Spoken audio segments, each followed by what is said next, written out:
وذر الذين اتخذوا دينهم لعبا ولهوا وغرتهم الحياة الدنيا وذكر به أن تبسل نفس بما كسبت ليس لها من دون الله ولي ولا شفيع ليس لها من دون الله ولي ولا شفيع وإن تعدل كل عدل لا يؤخذ منها أولئك الذين أبسلوا بما كسبوا لهم شراب من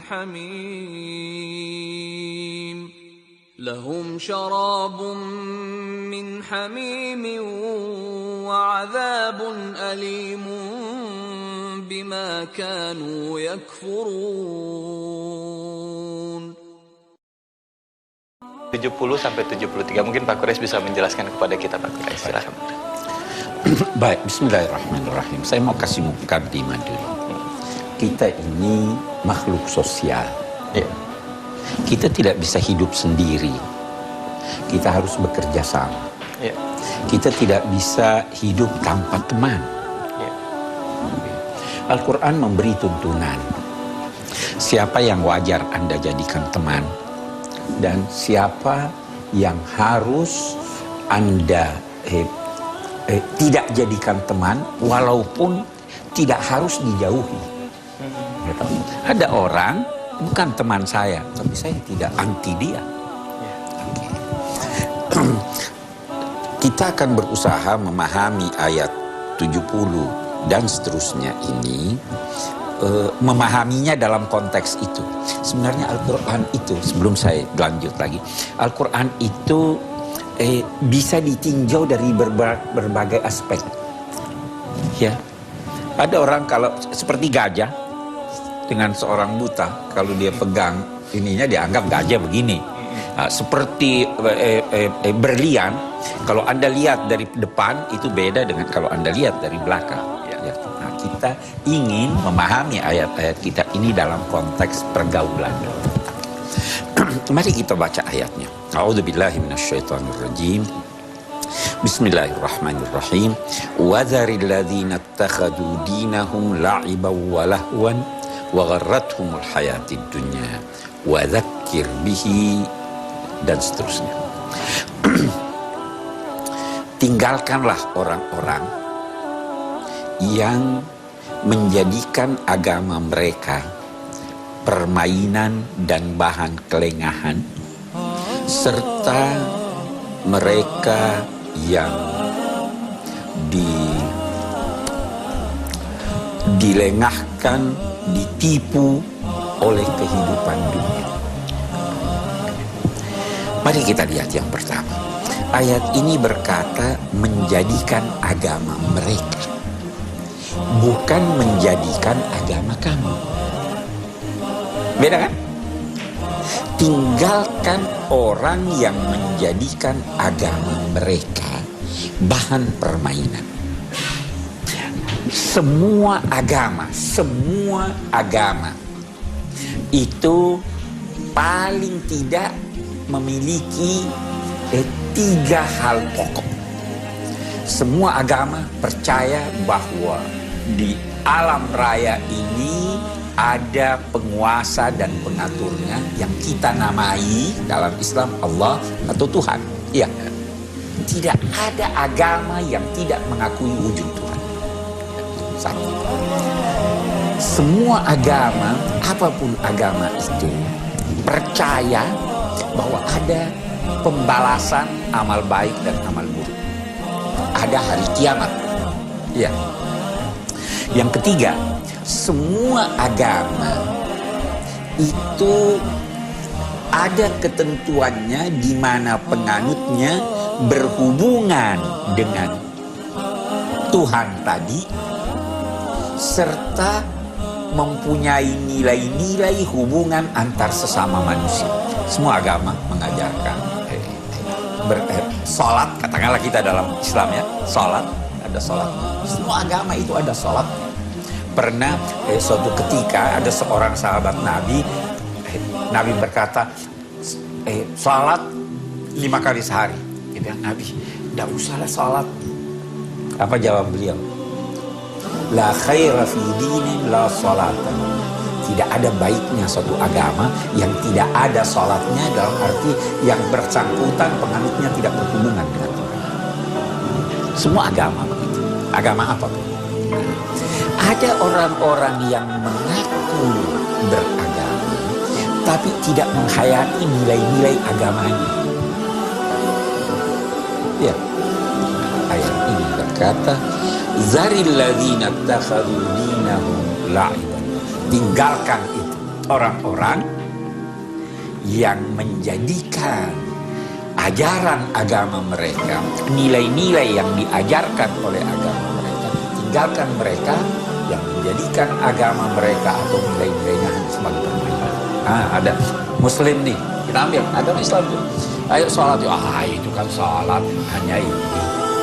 Bagaimana itu? Tinggalkan.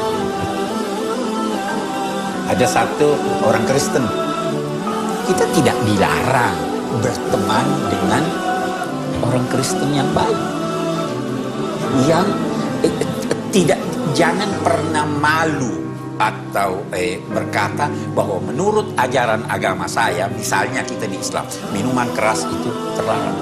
Ya. Jangan lantas berkata, ini tidak apa-apa. Itu namanya mempermainkan nilai agama. Lahwan wala'iban, la'iban walahwan, permainan dan bahan yang melengahkan dia. Wa gharratkumul hayatid dunya, dan mereka itu ditipu oleh kehidupan dunia. Apa artinya dunia itu? Apa itu dunia? Kita lihat. Dunia itu terambil dari akar kata yang bisa berarti dekat atau rendah. Apa artinya kehidupan dunia dekat? Dekat artinya sekarang, di sini. Dekat kan? Sekarang. Ada kehidupan yang jauh. Itu kehidupan akhirat. Nah, ada kehidupan yang nilainya luhur, tinggi. Itu kehidupan di akhirat. Kehidupan yang di sini nilainya rendah. Apa sih yang kehidupan dunia ini? Materi. Ya. Materi kalau tidak disertai dengan nilai akhirat rendah. Mereka itu ditipu oleh kehidupan yang memiliki nilai-nilai yang rendah. Kita lanjutkan. Baik. Jangan kemana-mana, kita akan kembali lagi. Tentunya hanya di Tafsir Al-Misbah mengenal surah Al-An'am bersama Bapak Quraisy. Anda punya tugas terhadap mereka yang melupakan nilai-nilai. Ya pemirsa, kami sekarang sedang menafsirkan surah Al-An'am ayat 70 sampai dengan 73 dari sudut pandang pergaulan. Pak Quraisy tadi sempat membahas ayat 70, baru sedikit Pak Quraisy. Mungkin bisa dilanjutkan lagi Pak Quraisy. Baik, kita lanjutkan. Tadi saya katakan apa arti al-hayati dunia, kehidupan dunia. Kehidupan yang dekat, yang sekarang, yang di sini. Kita itu hidup di sini sekarang, tapi juga akan hidup di sana dan nanti. Nah, ada orang-orang faham yang berkata di sini dan sekarang itu keliru. Kita masih besok masih ada. Anda mau senang-senang sekarang, jangan. Bersakit-sakit dahulu, bersenang-senang kemudian. Ya kan begitu ya. Jangan cuma pikir di dunia dan sekarang. Oke. Jangan berpikir tentang nilai-nilai yang dekat. Punya visi yang jauh, ya kan, visi jauh. Jangan berkata saya ingin menjadi seperti si A, melebihi si A. Ya kan, visi jauh, bermimpi. Itu kan orang namakan visi, bermimpi. Oke. Sekarang tinggalkan orang-orang yang menjadikan agama mereka sebagai permainan dan bahan yang melengahkan serta ditipu oleh nilai-nilai yang dekat oleh kehidupan dunia. Tinggalkan mereka. Siapapun. Ya kan? Kalau begitu, pilih orang-orang yang mempunyai visi yang jauh, yang memiliki nilai-nilai yang jauh, yang luhur. Itu prinsip dalam pergaulan. Sekali lagi saya katakan, kita bukan persoalan agama atau bukan agama di sini. Kita di sini persoalan nilai. Oke.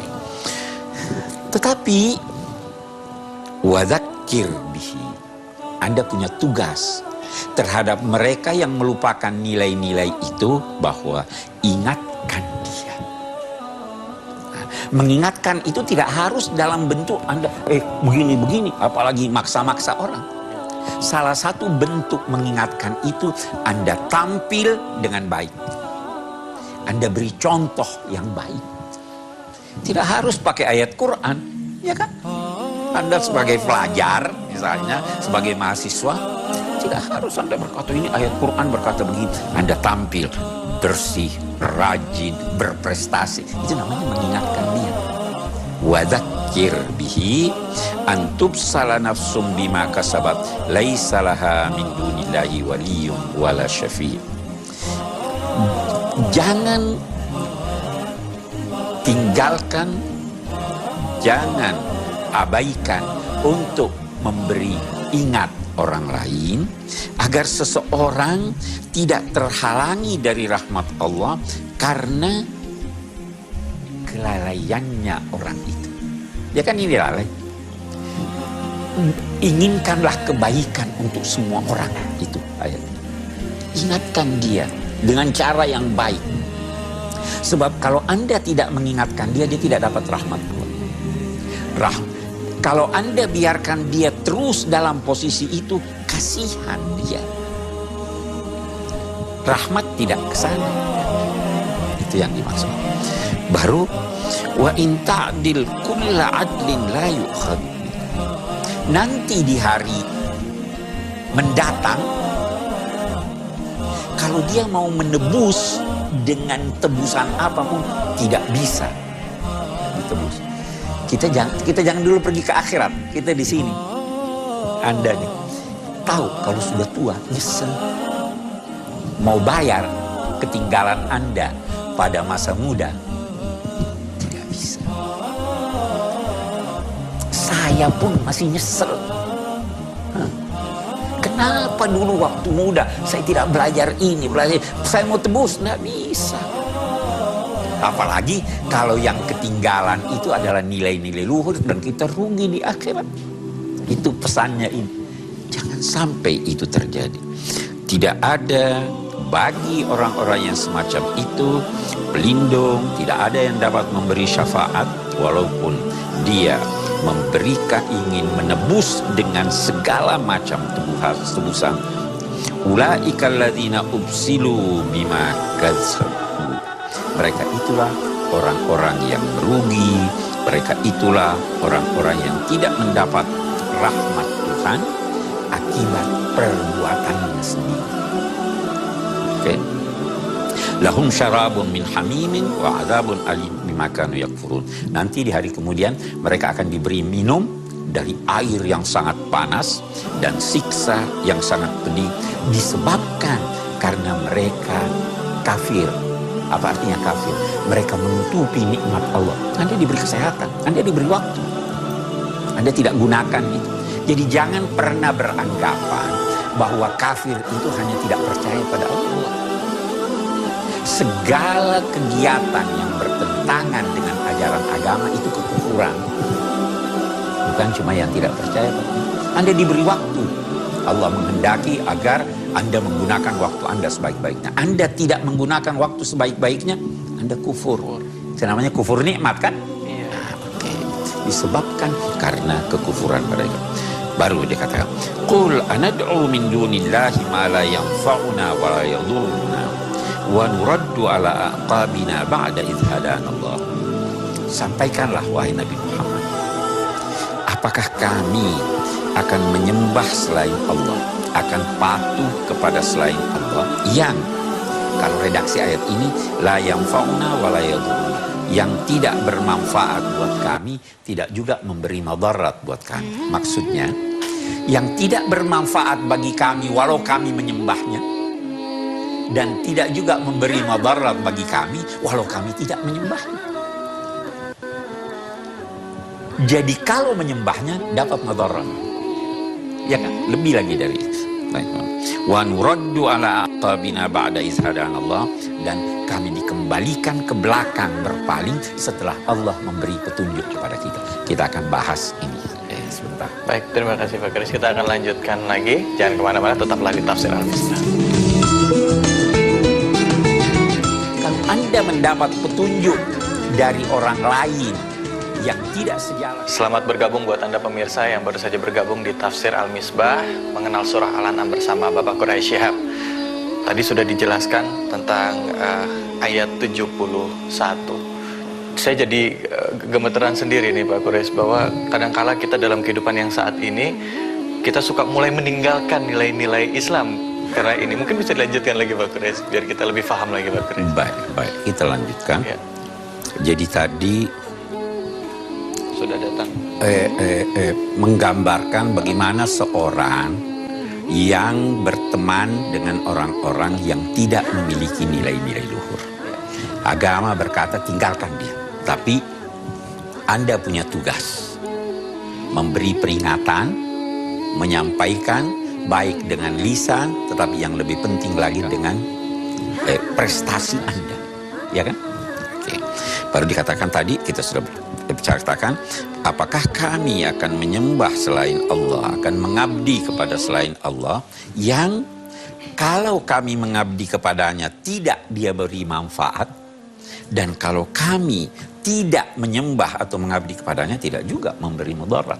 Bahkan bisa lebih dari itu, kalau kami mengabdi kepadanya justru kami mendapat mudarat, dan itu mengakibatkan kami kembali ke belakang, murtad, ya kan?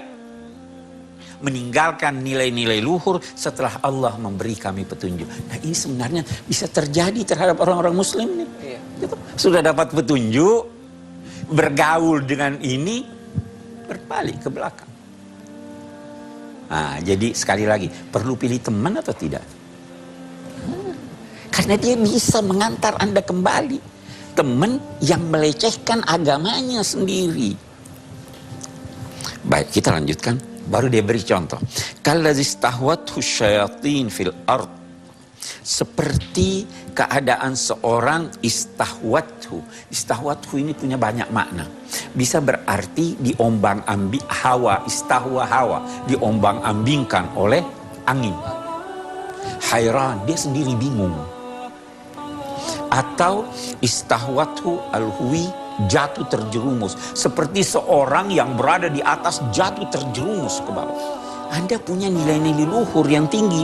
Kalau Anda bergaul dengan mereka, Anda terjerumus ke bawah. Ya kan? Atau Anda terbawa oleh hawa nafsu Anda.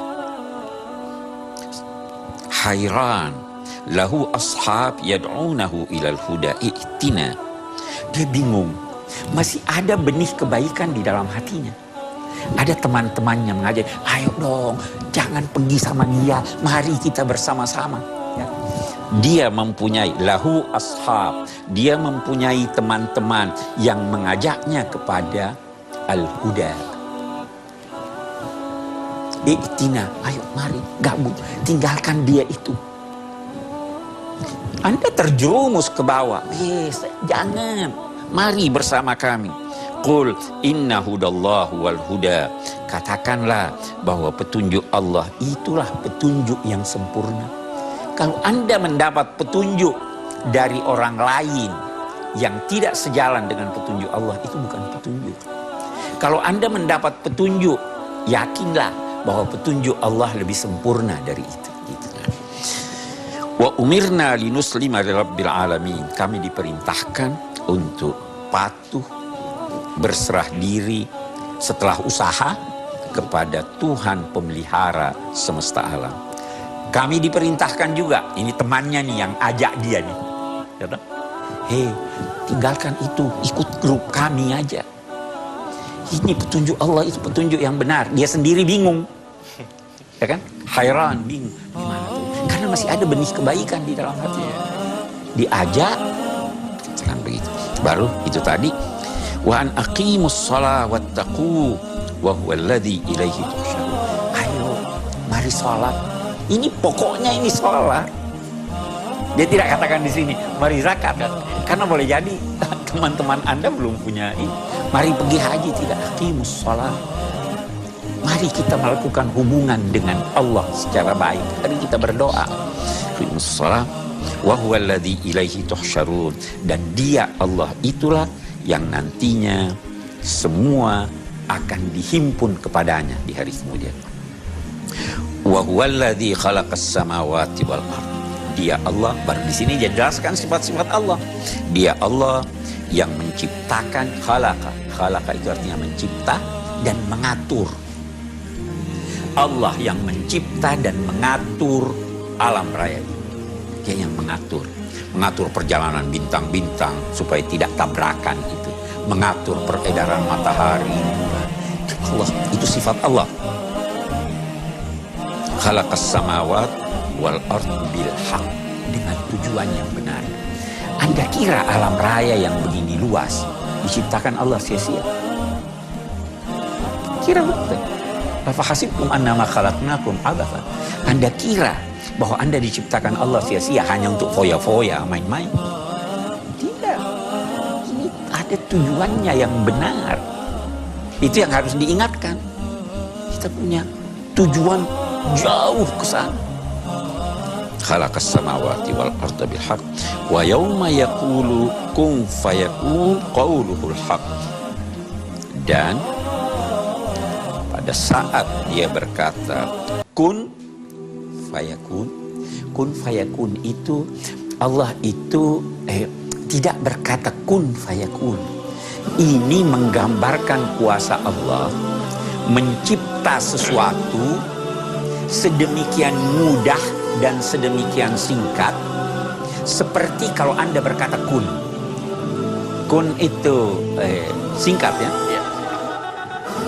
mudah, lebih mudah dari itu kalau Allah. Tidak perlu waktu, tidak perlu alat. Begitu dia mau, jadi. Kalau dia mau jadinya itu singkat, bisa terjadi. Kalau dia mau jadinya itu panjang juga bisa terjadi. Itu sifat Allah yang kita sembah. Qauluhul haq. Ucapannya, firmannya itu benar. Janjinya itu pasti. Lahul mulk. Dia yang memiliki kekuasaan. Yauma yunfakhu fis-sur, kekuasaannya itu nampak dengan jelas pada hari kiamat. Sekarang belum jelas, masih ada orang yang ingkar. Alimul ghaibi wasyahada, dia maha mengetahui yang gaib dan yang nyata, dan dia maha bijaksana lagi maha mengetahui segala sesuatu. Itu ayat kita. Subhanallah. Apakah kita masih meragukan keesaan Allah? Aduh, kalau sudah dijelaskan ayat seperti ini, hati kita pasti akan ikut bergetar. Bagaimana kekuasaan Allah luar biasa, dan kita pun bisa merasakan nikmat Allah, bisa sehat, itu semua juga semata-mata karena Allah. Silakan, setelah ini kami akan berikan kesempatan kepada Anda hadirin yang sudah hadir di sini untuk bertanya, ya, apa aja, ya. Jangan kemana-mana, tetaplah di Tafsir Al-Misbah. Kerjasamalah dengan siapapun.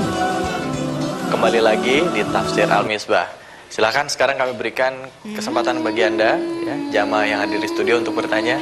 Silakan, siapa? Silakan. Nama saya Ahmad Lahmi. Saya ingin bertanya kepada Pak Kores tentang bagaimana kita berinteraksi dengan lingkungan kita yang jauh dari agama, supaya kita tidak terpengaruh oleh hal-hal yang negatif. Terima kasih, Bapak.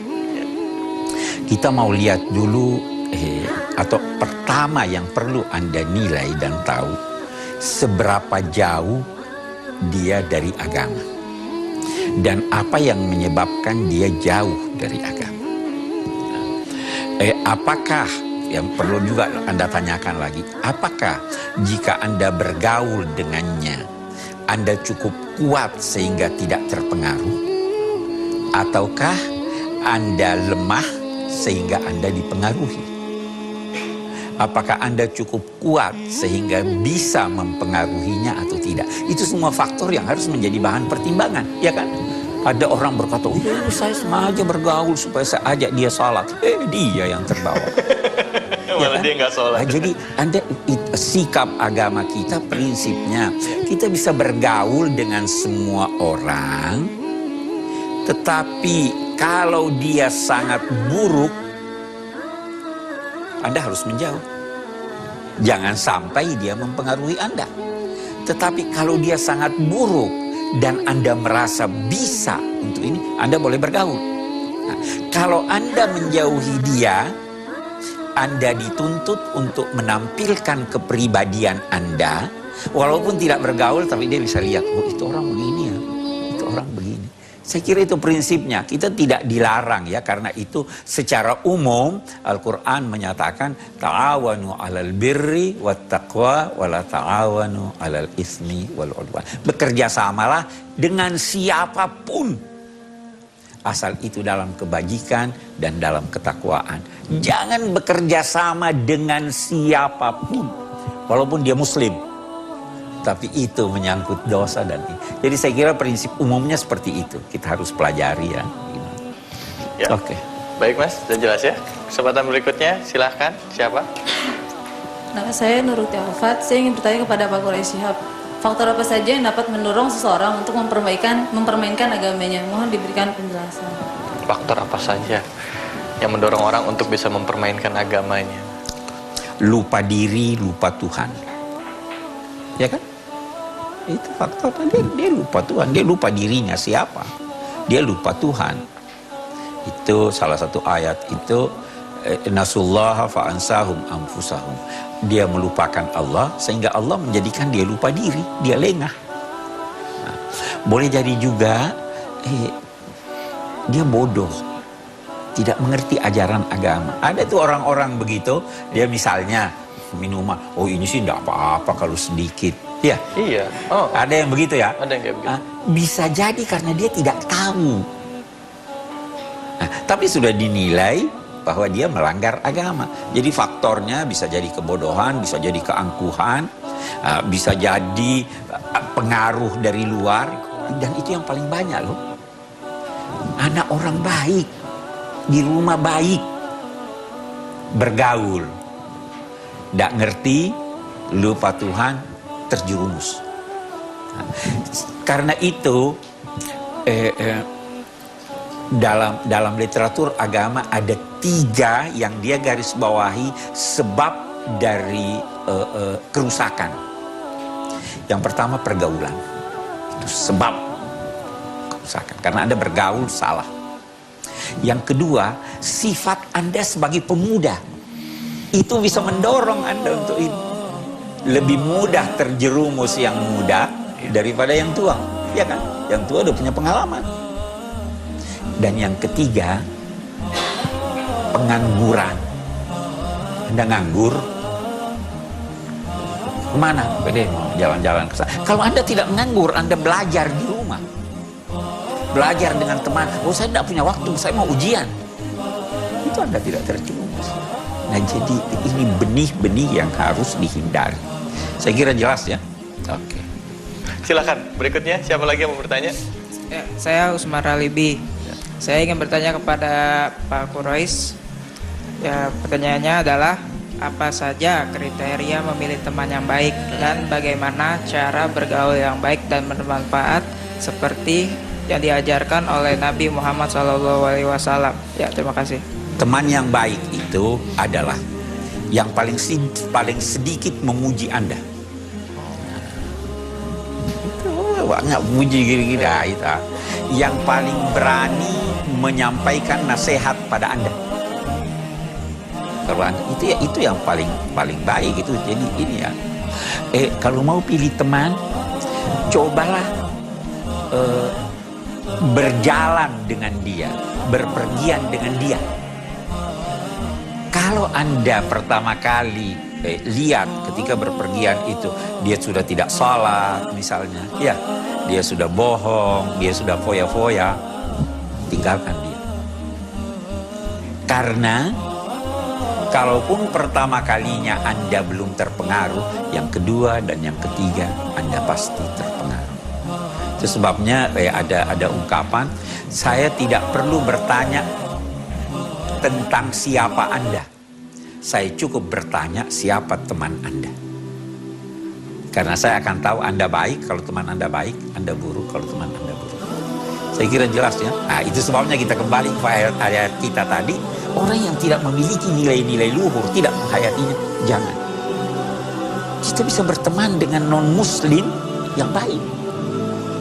Karena nilai-nilai agama itu dalam sekian banyak hal sama. Kalau akhlak itu sama. Tidak ada yang ajar bohong, tidak ada yang ajar berzina, tidak ada yang ajar mabuk-mabukan, narkoba. Itu semua agama melarang.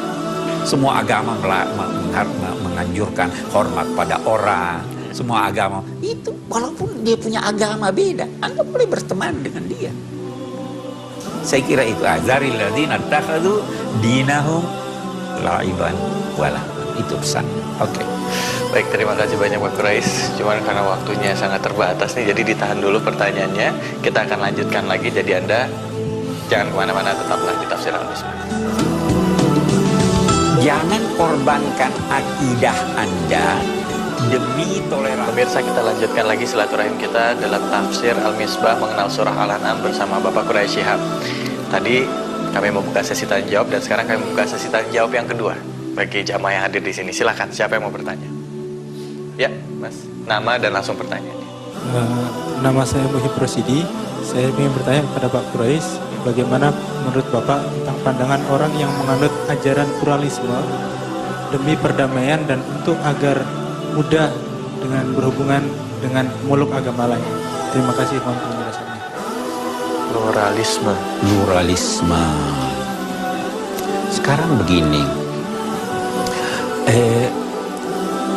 Al-Quran mengakui faham yang menyatakan bahwa manusia ini berbeda-beda.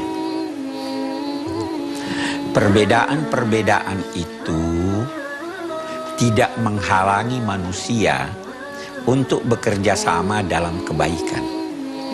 Perbedaan-perbedaan itu tidak harus dilebur. Ya, kan kita baca ayat Al-Quran, ya ayyuhan nas inna khalaqnakum min dzakarin wa unsa wa ja'alnakum syu'uban wa qabaila lita'arafu. Wahai manusia, kami menciptakan kamu terdiri dari lelaki dan perempuan, bersuku-suku dan berbangsa-bangsa, tentu beragama dan berbudaya yang berbeda-beda. Itu tujuannya agar supaya kamu saling mengenal. Saling mengenal itu maksudnya untuk mendapat manfaat dari ini. Apa kelebihannya saya ambil, apa kekurangannya saya beri kalau saya mampu. Itu pluralisme. Tidak melebur. Jangan jadikan kalau Anda menghapus tidak akan wujud sesuatu. Kita lelaki dan perempuan, Anda jadikan perempuan lelaki atau hapus, ada generasi atau tidak? Tidak ada.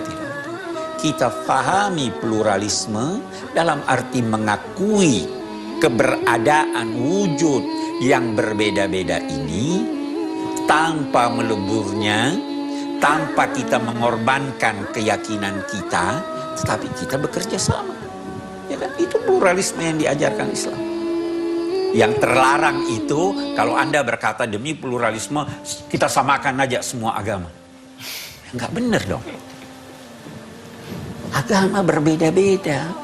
Agama saya Islam, agama Anda apapun, lakum dinukum waliyadin. Kita beda-beda, tidak usah dilebur, tidak usah dipaksakan. Itu pluralisme yang diajarkan Islam. Oke. Silakan, ada lagi yang mau bertanya? Ya, silakan. Mas saya Dewi, apakah Al-Quran itu membatasi manusia dalam pergaulannya dan batasan seperti apa yang diajarkan Al-Quran dan yang diajarkan Al-Quran itu? Mohon penjelasannya, terima kasih. jelas membatasi ya. Kita punya ayat tadi ini sebenarnya sudah beri batasan. Silahkan bergaul dengan orang, siapapun orang itu, asal dia tidak melecehkan agamanya. Ya, asal dia tidak melecehkan agama kamu. Nanti ada ayat kita baca, la yanhakumullah 'anil ladzina lam yuqatilukum fid din aw yukhrijukum min diyarikum an tabarruhum aw tuqsitu ilaihim innallaha yuhibbul muqsitin. Tuhan tidak melarang kamu untuk berbuat baik, berlaku adil, memberi sebahagian hartamu kepada orang-orang yang tidak seagama dengan kamu, selama dia tidak memerangi kamu dalam agama dan selama dia tidak mengusir kamu dari tumpah darah kamu. Boleh dong, kita gembira. Mereka bergembira, kita ikut gembira. Asal tidak merusak akidah kita. Mereka butuh, kita bantu mereka. Kita butuh, tidak ada salahnya kita minta tolong pada mereka. Nabi menggadaikan waktu butuh uang, menggadaikan perisainya kepada orang Yahudi. Bergaul, baik bergaul. Tapi jangan bergaul batasannya orang yang tidak memiliki nilai-nilai luhur. Ya kan? Karena takut virusnya, kumannya kena saya. Terpengaruh. Itu saya kira itu batasannya di situ. Pak Kres, ada satu pertanyaan Pak Kres. Sekarang kalau kita lihat realita kehidupan di kota-kota besar, pada saat kita berinteraksi dengan beda agama ya, atau dalam pergaulan bisnis ini, seakan-akan cukup banyak nilai-nilai Islam yang terpaksa kita taruh di belakang gitu, Pak Kres. Misalnya pada saat kita jamuan, makan atau apa, suka ada ditawarkan wine gitu atau bagaimana. Bagaimana kita harus bersikap? Maksudnya mereka suka bilang, gak apa-apa, cuma sekedar wine saja, atau mungkin yang lain-lainnya gitu Pak Kres, yang seolah-olah kecil gitu. Ya, nah itu orang yang tidak punya nilai, itu orang yang tidak punya prinsip. Sebenarnya orang yang punya prinsip akan menghormati Anda apabila Anda melaksanakan, mewujudkan, mempraktekkan prinsip-prinsip yang Anda anut. Dalam pesta ada ini, oh maaf saya tidak minum ini. Pak Kures, bukannya nanti dibilang tidak sopan atau kayak perasaan sungkan kita begitu. Orang yang tidak mengerti yang berkata tidak sopan. Ya, kita sekarang puasa, kita berkunjung ke satu teman, makan siang dia. Oh maaf saya puasa. Dia akan hormat pada Anda. Jangan lantas larut, tapi biar saya makan aja. Ini orang nggak punya prinsip, ini orang mempermainkan agamanya. Ya kan? Di dalam pesta, biasa itu di pesta diplomatik segala ada disuguhkan ini, angkat tos, minum. Angkat aja, tapi jangan minum. Saya kira itu. Ya, baik, terima kasih Pak Kures. Pak Kures, menarik sekali pembahasannya. Cuman kalau kita bisa ambil kesimpulan dari ayat 70 sampai 73 ini apa saja, Pak Kures? Saya kira kesimpulan utamanya adalah bahwa pandai-pandailah memilih teman. Pandai-pandai memilih teman. Jangan pilih teman yang tidak memiliki pandangan jauh. Jangan pilih teman, kalau saudara-saudara ini sebagai pelajar atau ini, pilih teman yang berkata, cukup saya jadi S1 aja. Atau pilih teman yang berkata, saya mau jadi profesor, doktor. Nah, pilih temannya. Ya kan? Punya visi yang jauh. Visi ke akhirat, visi yang jauh. Itu satu ya. Yang kedua, bahwa jangan sekali-kali meninggalkan akidah Anda. Jangan sekali-kali meninggalkan akidah Anda. Orang-orang yang bergaul dengan orang-orang yang melecehkan agamanya sendiri, itu pada akhirnya akan terjerumus, akan mengikuti hawa nafsunya, diibaratkan seperti seorang yang dibawa angin ke kiri dan ke kanan. Masih ada nilai-nilai di dalam hatinya yang boleh jadi sesekali muncul sehingga dia bimbang. Nah, tinggalkanlah orang-orang yang semacam itu dan ajaklah dia kembali kepada prinsip-prinsip ajarannya, kepada nilai-nilai agamanya. Saya kira itu pesan ayat ini. Terima kasih banyak Pak Quraisy. Subhanallah, kita mendapatkan banyak sekali ilmu pada pagi hari ini. Dan kami juga mengucapkan terima kasih ya kepada jamaah yang sudah hadir, adik-adik, saudara-saudara kami dari Rumah Pendidikan Islam Internasional dan juga Ikatan Remaja Muhammadiyah. Terima kasih juga atas kebersamaan Anda pemirsa. Saya David Ali undur diri. Wabillahi taufiq wal hidayah. Wassalamualaikum warahmatullahi wabarakatuh.